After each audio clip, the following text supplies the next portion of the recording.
ఎకరాల భూస్వాములకి ఈ ఇందిరమ్మ ప్రభుత్వం ఒక భరోసానైతే ఇవ్వనుంది గౌరవ ముఖ్యమంత్రి రేవంత్ రెడ్డి గారి నాయకత్వంలో. అంతేకాదు, మొన్ననే ఏదైతే ఈ తెల్ల రేషన్ కార్డుల సబ్జెక్టు ఎప్పుడో 10 సంవత్సరాల క్రితం తెల్ల రేషన్ కార్డులు ఇచ్చింది ఆనాటి ప్రభుత్వం.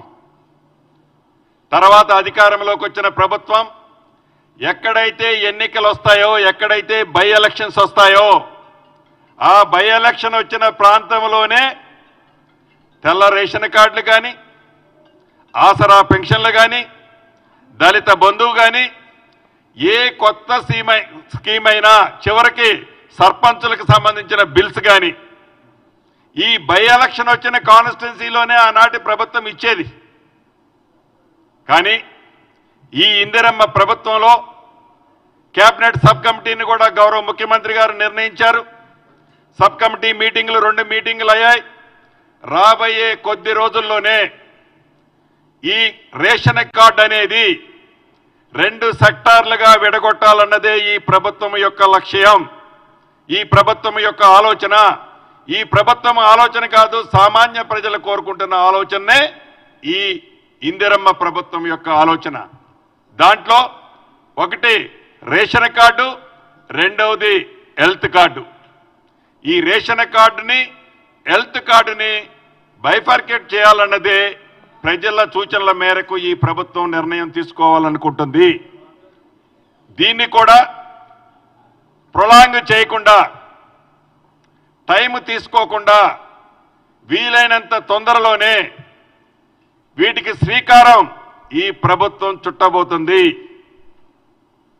అంతేకాదు, ఆనాడు కాంగ్రెస్ ప్రభుత్వం ఉమ్మడి ఆంధ్రప్రదేశ్లో అధికారంలో ఉన్నప్పుడు, కాంగ్రెస్ ముఖ్యమంత్రిగా దివంగత నేత రాజశేఖర రెడ్డి గారు ముఖ్యమంత్రిగా ఉన్నప్పుడు ఇందిరమ్మ ఇళ్ల కార్యక్రమం ద్వారా ఒక్క ఈనాటి తెలంగాణ రాష్ట్రంలోని ప్రాంతంలోనే సుమారు 18.5 లక్షల ఇళ్లు కట్టించిన ప్రభుత్వం ఇందిరమ్మ ప్రభుత్వం.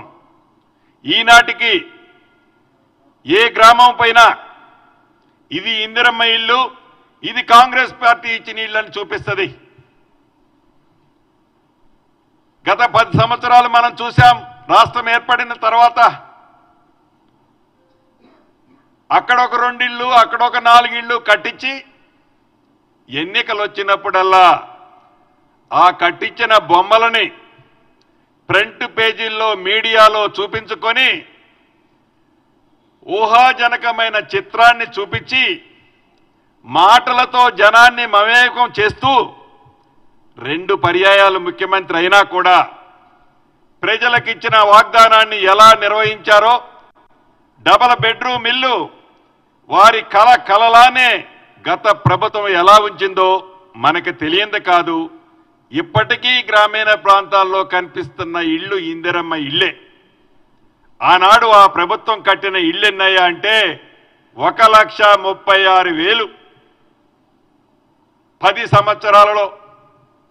దీంట్లో సుమారు ఒక 32-33 వేలకి ఇళ్ళకి ఇన్ఫ్రాస్ట్రక్చర్ ఏమీ లేదు.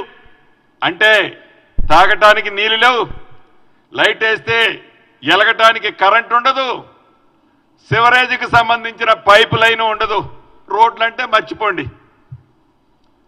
ఆ కారణం చేత సుమారు ఇంకా 32-33 వేల ఇళ్ళు కంప్లీట్ అయినాయి అని చెప్పారే తప్ప అవి కూడా మౌలిక వసతులు లేని కారణంగా వాటిని కూడా ప్రజలకి ఆనాటి ప్రభుత్వం హ్యాండ్ ఓవర్ చేయలేదు. ఇప్పుడు ఈ ప్రభుత్వం చిత్తశుద్ధితో ఈ డబుల్ బెడ్రూమ్ ఇళ్ల మీద ఏదైతే గత ప్రభుత్వం ఖర్చు పెట్టిందో, ఖర్చు పెట్టి వివిధ స్థాయిలో ఆగిపోయిన ప్రతి ఇంటిని చిత్తశుద్ధితో బేషిజాలకు పోకుండా ఆ ప్రభుత్వం చేసింది కదా, ఆ ప్రభుత్వం పెట్టిన ఇటుక మీద తిరిగి ఇప్పుడు ఇందిరమ్మ ప్రభుత్వం ఎందుకు ఇటుక పెట్టాలని ఆలోచించకుండా వారు కట్టిన ఇల్లు మధ్యలో ఆగిపోయిన ప్రతి ఇంటిని ఇందిరమ్మ ప్రభుత్వంలో కంప్లీట్ చేసి పేదవాళ్లలో బహు పేదవాళ్లకు ఇవ్వాలని నిర్ణయం తీసుకున్నాం. అన్ఫినిష్డ్గా ఉండి వాటిని కూడా వీలైన కొద్ది రోజుల్లోనే, అది ఓల్డ్ సిటీలో కూడా వేలాది ఇళ్ళు ఉన్నాయి అన్ఫినిష్డ్గా. నిన్ననే అక్కడ శాసనసభ్యులు వచ్చి నాతో మాట్లాడి వెళ్ళారు. వాటిని కూడా యుద్ధ ప్రాతిపదిక మీద కంప్లీట్ చేసి అర్హులైన ప్రతి ఒక్కళ్ళకి ఇచ్చే దాంతో పాటుగా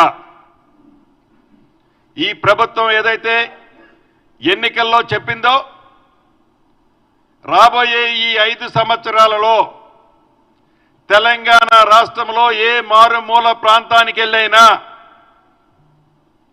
మాకు ఇల్లు లేదు అని అనకుండా ఉండే విధంగా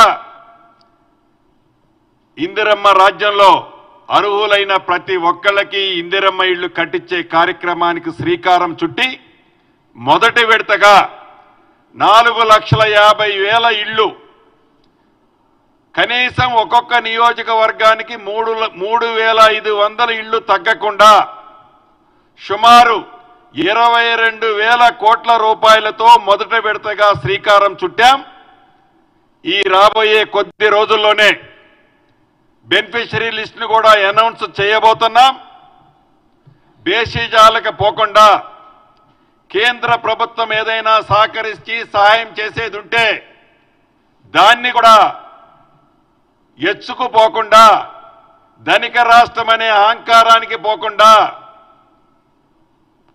కేంద్ర ప్రభుత్వం సహకారం ఏదైనా ఉంటే ఆ ఉన్నది చెంచా ఉన్నా, అర చెంచా ఉన్నా, చిన్న స్పూన్ అయినా దాన్ని తీర్థ ప్రసాదం అదే అనుకొని తీసుకొని మిగిలింది మొత్తం రాష్ట్ర ప్రభుత్వం నుంచి ప్రతి ఇంటికి 5 లక్షల రూపాయలతో ఈ ప్రభుత్వం ఇళ్లు కట్టించబోతుంది. ఇందిరమ్మ రాజ్యంలో ఇందిరమ్మ ఇళ్లు.